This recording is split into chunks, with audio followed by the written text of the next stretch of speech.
Hello everyone, welcome back to Evans magical world. ഇത് നമ്മളൊരു പുതിയ റെസിപ്പി ഉണ്ടാക്കാൻ പോവാണ്. എൻ്റെ സ്റ്റൈലിലുള്ള ടൊമാറ്റോ ഗ്രേവി ആയ ഒരു പാസ്ത.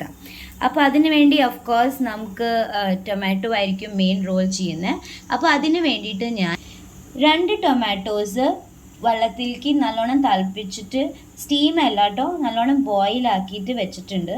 അപ്പോൾ നല്ല ചൂടായിട്ടായിരിക്കണം. ഇതിൻ്റെ തൊലി പൊളിയുന്ന അത്ര നമുക്ക് ഇത് വേവിച്ചെടുക്കാം. പിന്നെ ഓഫ് കോഴ്സ് പാസ്ത ഉണ്ടാക്കണ കാരണം നമുക്ക് പാസ്തയും ബോയിൽ ചെയ്ത് വെക്കണം. അപ്പം ഞാനും അത് ബോയിൽ ചെയ്ത് വെച്ചിട്ട് പിന്നെ കുറച്ച് വെജിറ്റബിൾസ് ആയിട്ട് ഞാൻ ക്യാരറ്റും ബീൻസും എടുത്തിട്ടുണ്ട്. അതുപോലെ തന്നെ ഞാൻ അതിലേക്ക് കുറച്ച് ബ്രോക്കലിയും ഇടും. അതുപോലെ തന്നെ ലാസ്റ്റിൽ ചോപ്പ് ചെയ്തിടാൻ വേണ്ടി ഒരു ക്യാപ്സിക്കം ഇതുവരെ ചോപ്പ് ചെയ്തിട്ട് നമുക്കത് ചോപ്പ് ചെയ്തെടുക്കാം. പിന്നെ നമുക്ക് കുറച്ച് ഗാർലിക്കും ഇടും. അത് നമ്മൾ പ്രോസസ്സ് സ്റ്റാർട്ട് ആകുമ്പോൾ ഞാൻ പറഞ്ഞു തരാം. അപ്പോൾ ആദ്യം നമുക്ക് കുറച്ച് എണ്ണ എടുക്കാം. എണ്ണ ചൂടായി വരുമ്പോഴാണ് നമുക്ക് ഗാർലിക്ക് ഇടേണ്ടത്. ഞാൻ നല്ല ഫ്രഷ് ഗാർലിക്ക് എടുത്തിട്ട് ഒരു ഓൾമോസ്റ്റ് 3 to 4 ക്ലോസ് എടുത്തിട്ടുള്ളൂ.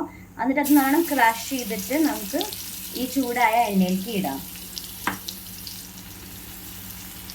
ഇത് ചൂടായി വരുമ്പോൾ ക്യാരറ്റും ബീൻസ് വേവാൻ വേണ്ടി കുറച്ച് സമയം എടുക്കും. അത് കാരണം നമുക്ക് ഇത് നെക്സ്റ്റ് ഇടാം. അത് കുറച്ച് നേരം കഴിയുമ്പോൾ നമുക്ക് ബ്രോക്കലി ഒന്ന് കട്ട് ചെയ്തിട്ട് ഇടാം. കാരണം ഇത് സോട്ടയായി കുറച്ച് വെന്ത് കിട്ടാൻ കുറച്ച് സമയം എടുക്കണ കാരണമാണ് നമ്മളിത് കുറച്ച് മുന്നിടുന്നത്. എൻ്റെ വീട്ടിലധികം പച്ചമുളക് ആരും തിന്നാറില്ല. അത് കാരണം ഞാൻ ഈ ബ്ലാൻഡ് ചെയ്ത് വെച്ച ടൊമാറ്റോൻ്റെ കൂടെ ഒരു ഹാഫ് ചില്ലി ഇട്ടിട്ട് നമുക്കിതൊന്ന് ഗ്രൈൻഡ് ചെയ്ത് എടുക്കാം. നിങ്ങൾക്ക് നിങ്ങളുടെ എരിവ് അനുസരിച്ച് പച്ചമുളക് ഇടാം. ഞാൻ ഹാഫാണ് ഇട്ടേക്കണേ. നിങ്ങൾക്ക് 3 or 2 ഇഷ്ടമുള്ള പ്രകാരം നിങ്ങൾക്ക് ഇടാം. ഇനി നമ്മൾക്ക് ഇതിലേക്ക് ചോപ്പ് ചെയ്ത് വെച്ച കുറച്ച് ക്യാപ്സിക്കം ഇടാം. ഈ സമയത്ത് തന്നെ നമ്മൾക്ക് കുറച്ച് ഉപ്പും ചേർക്കാം.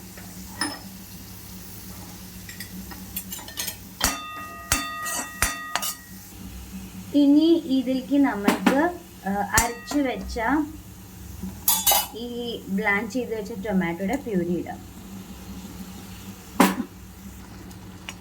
എന്തൊരു ബ്യൂട്ടിഫുൾ കളറായിട്ടാണ് വന്നിരിക്കുന്നത് അല്ലേ. ഇത് കുറച്ച് വെന്ത് കഴിഞ്ഞ് കുറച്ച് വെള്ളം ഒഴിച്ച് തിളപ്പിച്ച് കുറച്ച് പെപ്പറൊക്കെ ഇട്ട് നല്ല സൂപ്പുമായി കിട്ടും. പക്ഷെ നമ്മൾക്ക് ഇപ്പം ഇന്ന് പാസ്തയാണ് ഉണ്ടാക്കുന്നത്. അത് കാരണം നമുക്ക് നല്ലോണം ഒന്ന് വറ്റിച്ചെടുക്കാം. ഈ വറ്റി വരുന്ന ഈ ഗ്രേവിയുടെ ഉള്ളിലേക്ക് ഞാൻ കുറച്ച് ഓറിഗാനോ, പിന്നെ ചില്ലി ഫ്ലേക്സും ചേർക്കുന്നുണ്ട്. ചില്ലി ഫ്ലേക്സും കുറച്ച് ഓറിഗാനോ ചേർത്തിട്ട് നമുക്കൊന്ന് ഇളക്കി കൊടുക്കാം. ഇതിലേക്ക് കുറച്ച് വെള്ളം ചേർക്കാം. എന്നിട്ട് ഒരു സ്ലൈസ് നമുക്ക് ചീസും ഇട്ടിട്ട് ഇളക്കി കൊടുക്കാം. കൂടുതൽ ചീസ് വേണമെങ്കിൽ ചീസ് ക്യൂബും ഇടാം നമുക്ക്.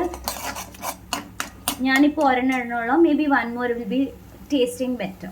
ഞാൻ ഒരു ചീസും കൂടി ഇടാണ്. ചീസിൻ്റെ ഒരു സ്ലൈസ് ഇട്ടിട്ട് പിന്നെ ഇത് ഇളക്കി കൊടുക്കാം.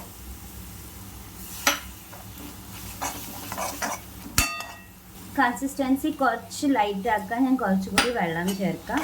അതിതൊന്ന് ഇളക്കി കൊടുക്കാം. നമ്മുടെ സോസ് റെഡി ആയിട്ടിട്ട് ഇനി നമ്മൾക്ക് ഇതിലേക്ക് വേവിച്ച് വെച്ച പാസ്ത ചേർക്കാം.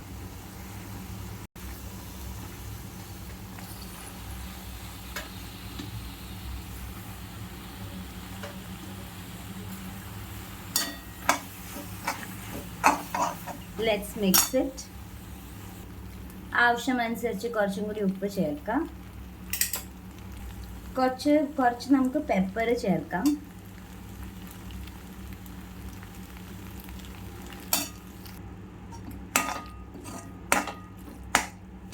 അപ്പോൾ നമ്മുടെ ഇന്ത്യൻ പാസ്ത റെഡി ആയി കഴിഞ്ഞിട്ടുണ്ട്. നമുക്ക് പറയാം നമ്മൾ ഒരു പ്രിസർവേറ്റീവും ചേർക്കാത്ത ഒരു നോർമൽ ടൊമാറ്റോസ് കൊണ്ട് പ്യുവറായിട്ട് ബേസ് കൊണ്ട് ഉണ്ടാക്കിയ ഒരു ഇന്ത്യൻ സ്റ്റൈൽ ടൊമാറ്റോ പാസ്തയാണ്. എൻ്റെ ഫാമിലിക്ക് ഇത് ഭയങ്കര ഇഷ്ടമാണ്. നിങ്ങൾക്ക് ഇഷ്ടമാണെങ്കിൽ ഒന്ന് ട്രൈ ചെയ്ത് നോക്കൂ, നല്ല ടേസ്റ്റാണ്. If you have not subscribe my channel, please subscribe, like and share. Thank you everyone. By.